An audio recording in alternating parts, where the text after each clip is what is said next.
ఉన్నటువంటి నెయ్యి పైన ప్రస్తుతం మనం చూస్తున్నాం కల్తీ జరగడం. దీనిపైన నివేదికలు వచ్చినటువంటి నేపథ్యం ఆంధ్రప్రదేశ్ రాష్ట్ర ముఖ్యమంత్రి చంద్రబాబు నాయుడే స్వయంగా కూడా ఈ నెయ్యి కల్తీ జరిగిందనేటువంటి అంశాన్ని చెప్పడమే కాదు, దీనికి సంబంధించినటువంటి రిపోర్టులను కూడా బహిర్గతం చేశారు. ఈ అంశం ఇటు తెలుగు రాష్ట్రాల్లోనే కాదు, దేశవ్యాప్తంగా ప్రపంచవ్యాప్తంగా ఉన్నటువంటి శ్రీవారి భక్తులు హైందవులందరినీ కూడా హృదయాలను తాకింది. సో అప్పటి నుంచి కూడా ఈ అంశం పైన తీవ్రమైనటువంటి చర్చ సాగుతోంది. దీంతో ప్రభుత్వం దీనిపైన సిట్టు ఆదేశించింది. సిట్టు కూడా రంగంలోకి దిగింది. ఇవాళే వారు తిరుపతికి చేరుకున్నారు. శ్రీవారిని దర్శించుకున్న తర్వాత విచారణకు సంబంధించినటువంటి వ్యవహారం పైన దృష్టి సారించారు. గుంటూరు ఐజీగా ఉన్నటువంటి సర్వశ్రేష్ఠ త్రిపాఠి యొక్క బృందం మనం చూస్తున్నాం. తిరుమలలో కూడా వారు దర్శనానికి వెళ్తున్నటువంటి సమయం అది. ఆ సందర్భంగా కూడా వారందరూ కూడా ఏదైతే వచ్చినటువంటి బృందం మొత్తం కూడా ఎలా ఈ యొక్క నెయ్యి సంబంధించినటువంటి కల్తీ వ్యవహారానికి సంబంధించిన అన్ని అంశాలని కూడా బయటకు తీయబోతోంది. దీంతో ఏం జరగబోతోంది అనేటువంటి ఒక ఆందోళన గతంలో సప్లై చేసినటువంటి వారు కావచ్చు, పాలకుల్లో కూడా నెలకొన్నట్లుగా మనకు తెలుస్తోంది.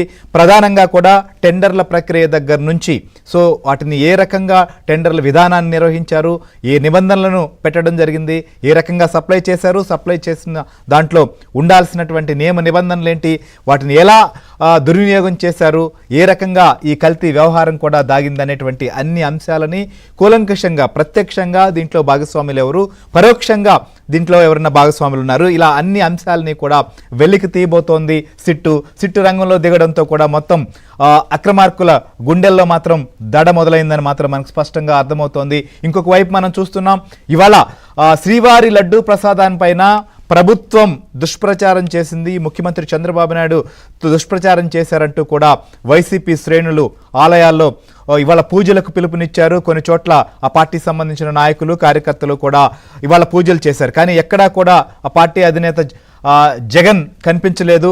అలానే గతంలో టీటీడీ చైర్మన్లుగా పనిచేసినటువంటి వైవి సుబ్బారెడ్డి కావచ్చు, బొమ్మన కరుణాకర్ రెడ్డి లాంటి వాళ్ళు కూడా పూజలు చేసినట్లు కనిపించలేదు. అయినా ఈ పూజలు కూడా వారు తప్పు సంబంధించిన దానిపైన కాకుండా దీనిపైన తప్పుడు ప్రచారం చేశారు కాబట్టి దీనిపైన వాళ్ళు చేస్తున్నటువంటి పూజలకు సంబంధించినటువంటి పిలుపునిచ్చినా కూడా ఆశించిన స్థాయిలో కూడా అక్కడ స్పందన కనిపించలేదు. అయినప్పటికీ కూడా ఈ లడ్డు కల్తీ వ్యవహారానికి సంబంధించిన అంశం పైన, తిరుమల దర్శనానికి సంబంధించినటువంటి అంశం పైన కూడా జగన్ ఖచ్చితంగా డిక్లరేషన్ ఇవ్వాలనేటువంటి కారణాలతో తిరుమలకు వెళ్ళకపోవడం, దీన్ని కాస్త ప్రభుత్వం ఆంక్షలు లేకపోతే నిబంధనలు అన్నటువంటి అంశాన్ని కూడా ప్రస్తావించడమే కాదు, అసలు ఏంటి ఈ హిందుత్వం ఏంటి, ఈ హిందూయిజం ఏంటి, అసలు నన్ను డిక్లరేషన్ ఇవ్వమనడం ఏంటి, ఎప్పుడూ లేనటువంటి నిబంధన నాకేంటి, పట్టు వస్త్రాలు సమర్పించిన కాబట్టి ఇప్పుడు ఆంక్షలు ఎందుకు అనేటువంటి వ్యాఖ్యలు చేసినటువంటి జగన్ సంబంధించిన దానిపైన కూడా తీవ్రంగా కౌంటర్స్ వస్తున్నాయి. తీవ్రంగా కూడా ఇటు కూటమి పార్టీలే కాదు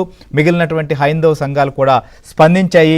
జగన్ చేసినటువంటి వ్యాఖ్యలకు ఆయన పైన దేశద్రోహం చట్టం కానీ ఉంటే కేసు పెట్టేవాళ్ళం, అసలు బహిష్కరణ చేయాలని చెప్పి కూడా పిలుపునిచ్చినటువంటి పరిస్థితి. సో మొత్తానికైతే మాత్రం ఈ రకంగా దుమారం ఒకవైపు సాగుతూ ఉంది. దీనిపైన పూర్తి స్థాయిలో క్షుణ్ణంగా విచారణ మాత్రం జరగబోతోంది. దీంట్లో జరిగినటువంటి అన్ని అంశాలు కూడా బయటకు రావాలని చెప్పి రాష్ట్ర ప్రభుత్వం చూస్తోంది. ఇంకోవైపు కేంద్రం కూడా దీంట్లో అవసరమైనటువంటి విచారణలో జోక్యం చేసుకుంటామని చెప్పి మంత్రి శ్రీనివాస్ వర్మ కూడా ప్రకటించినటువంటి పరిస్థితుల నేపథ్యంలో ఈ విచారణకు సంబంధించిన అంశం అయితే మాత్రం చాలా ఆసక్తికరంగా మారింది. ఎలాంటి వ్యవహారాలు బయటకు చూస్తాయనేటువంటి చర్చ అయితే కూడా సాగుతుంది. సో ప్రస్తుతం ఈ సిట్టుకు సంబంధించినటువంటి విచారణ తిరుపతిలో బృందం వెళ్ళింది. ఇక్కడ తిరుపతిలో వారు వెళ్ళిన తర్వాత ఏ అంశాలను పరిశీలించబోతున్నారు, వారి దృష్టికి భక్తులు కావచ్చు మిగిలినటువంటి వారు కూడా ఏదైనా విషయాలుంటే తీసుకెళ్లేటువంటి అవకాశం ఉందా, లేకపోతే ప్రభుత్వం ఏం ఆదేశించింది, ఈ విచారణకు సంబంధించిన విషయం పైన ప్రభుత్వం వారికి ఎలాంటి స్పష్టత ఇచ్చింది, ఏ రకంగా ఈ విచారణ చేపట్టాలనేటువంటి ఆదేశాలు ఉన్నాయి, విచారణ కూడా ఎప్పటి వరకు సాగబోతోంది, సో ఎప్పుడు దీన్ని